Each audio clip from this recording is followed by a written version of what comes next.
units. Be advised, an allied demolitions team has located enemy munition storage. Assemble in the basement of the structure and assist in any way possible.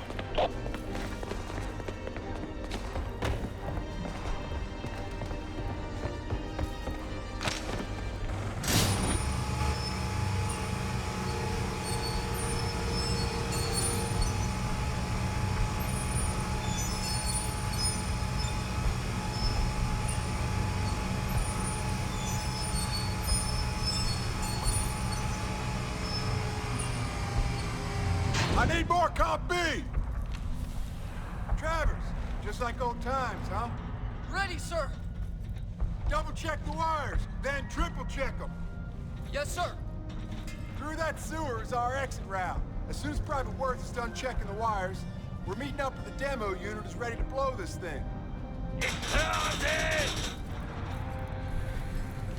Into the sewers! Come on!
Colonel Scott Webb, After Action Report, March 27th, 1945.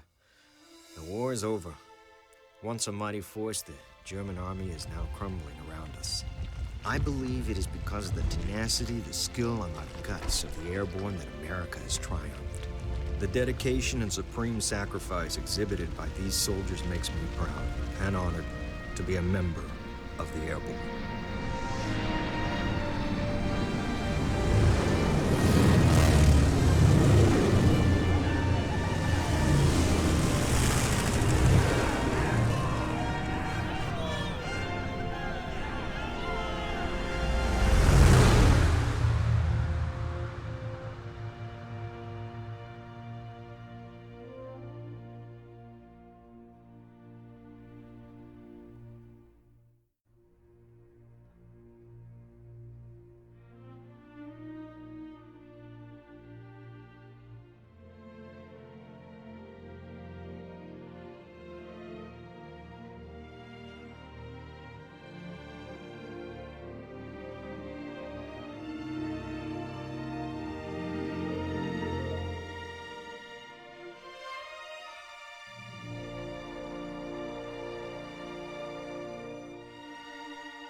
Listen up, Airborne.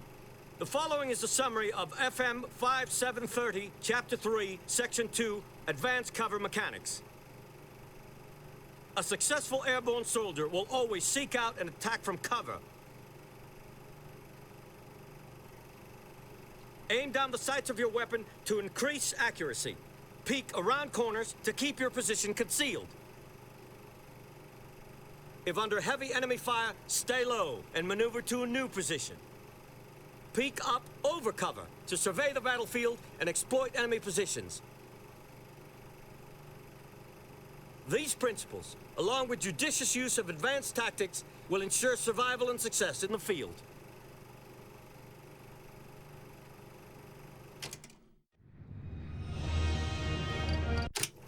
Listen up, Airborne.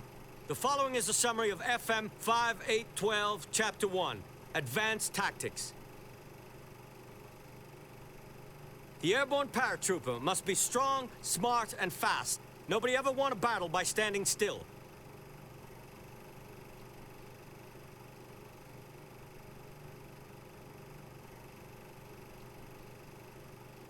Controlled sprinting is an important skill, one that you earn through training.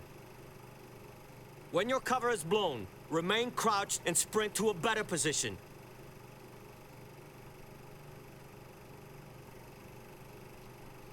You'll maintain your original stance when you reach your destination.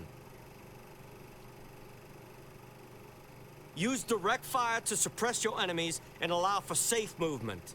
Less experienced enemies will remain suppressed longer than veterans. A vertical affordance is often your best position.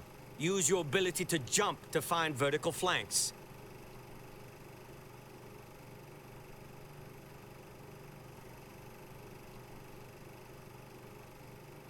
These principles, along with judicious use of advanced tactics, will ensure survival and success in the field.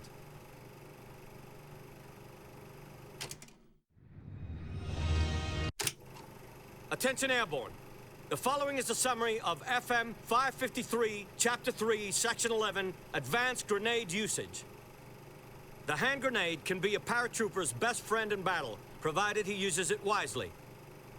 Being an indirect fire weapon, you must use the proper strength and height of the throw in order to eliminate the target. Once you arm the grenade, you have just a moment to get rid of it before it detonates. Listen to the fuse. If you wait and throw it at just the right time, you can eliminate hard-to-reach enemies with an air burst. You will have 3 grenade types to use in battle. The Mark II fragmentation grenade and German stick grenade both have explosive power to take out multiple enemies at once.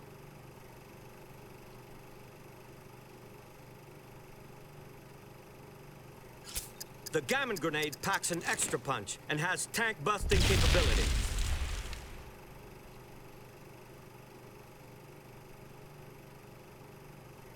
A well-trained paratrooper will pitch grenades against walls and corners to flush out hidden targets.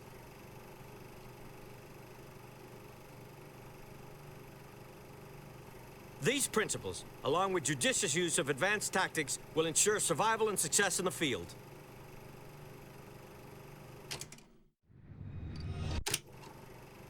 Listen up, Airborne. The following is a summary of FM 520, Chapter 17, Section 2, Advanced Sniper Rifle Usage. A sniper rifle can be the most deadly weapon in a paratrooper's arsenal, but it must be used with patience and skill in order to be effective.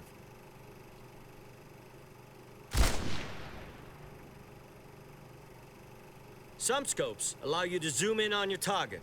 The more you zoom in, the more accurate you can be, but it may be difficult to keep the weapon steady.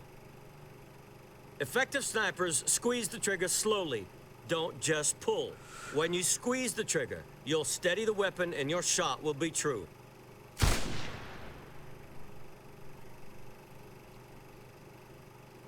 These principles, along with judicious use of advanced tactics, will ensure survival and success in the field.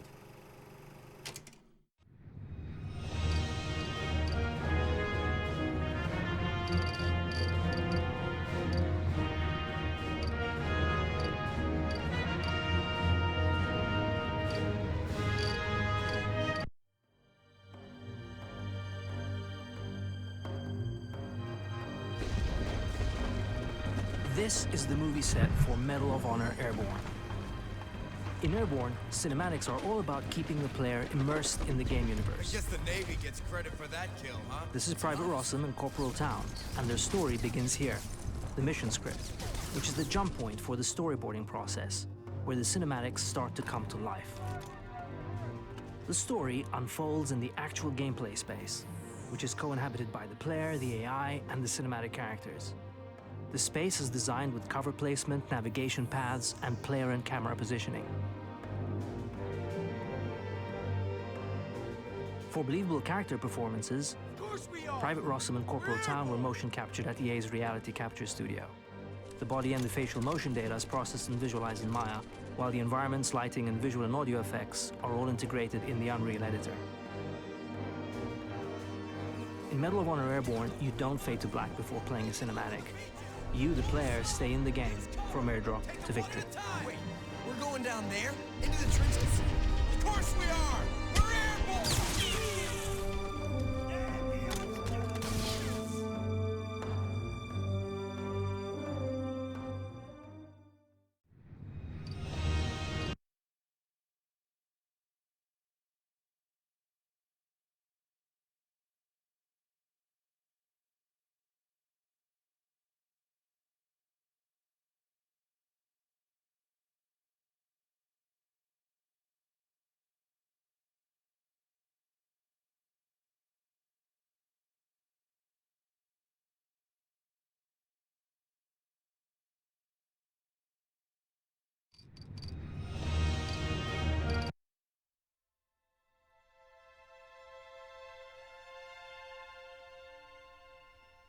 When I first heard about making a game about Airborne, I honestly thought there's no way this is ever going to work.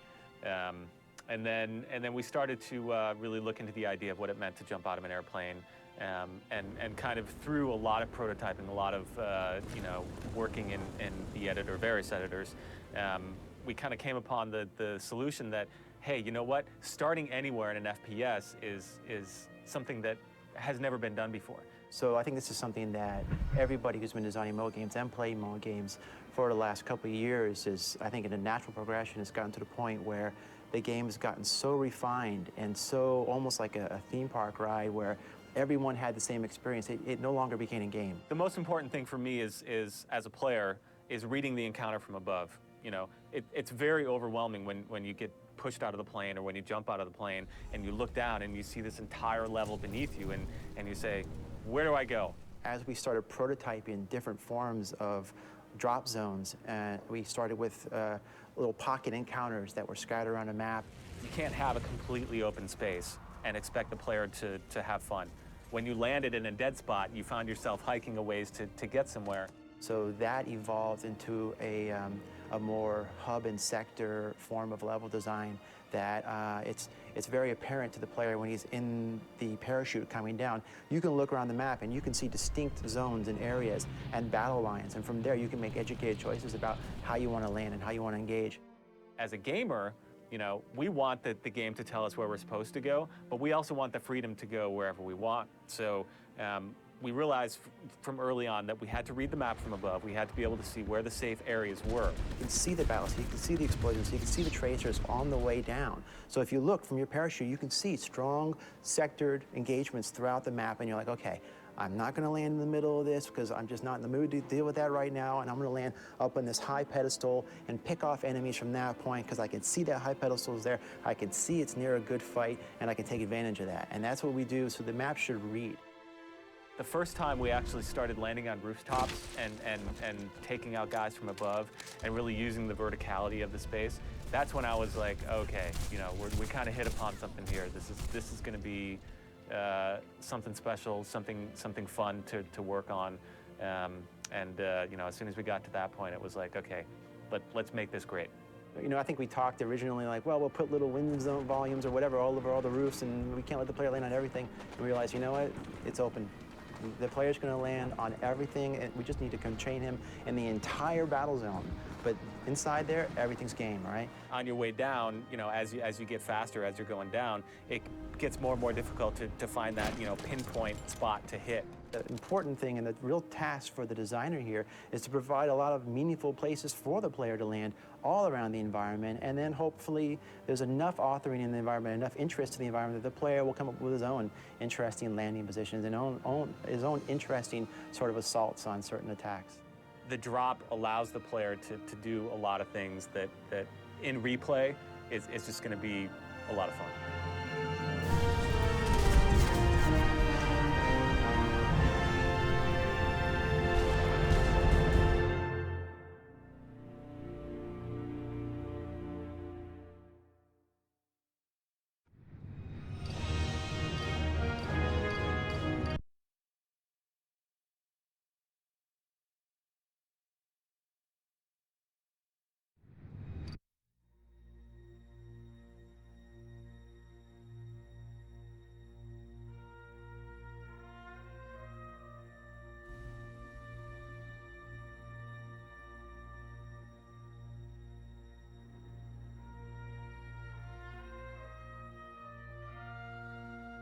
Good morning.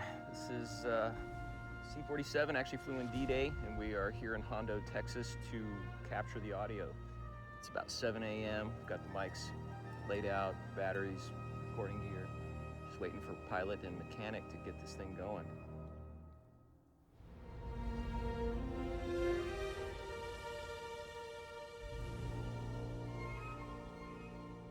This is a Douglas C-47A that was built in Oklahoma City. Flew Normandy, it flew Operation Market Garden, it flew the resupply mission in the Battle of the Bulge, and it flew the largest airborne operation in the Second World War, the Operation Varsity Jump Across the Rhine River in March 1945. The purpose of today's operation is to collect audio reference on the C-47. This is probably the most combat experienced C-47 artifact from the Second World War, and it's going to be a featured star in Medal of Honor Airborne.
Right now, Medal of Honor Airborne, the team that's supporting the game, has done something that nobody else can do, and that is they just took a hop in 096, one of the last few remaining airworthy C-47s in the world today.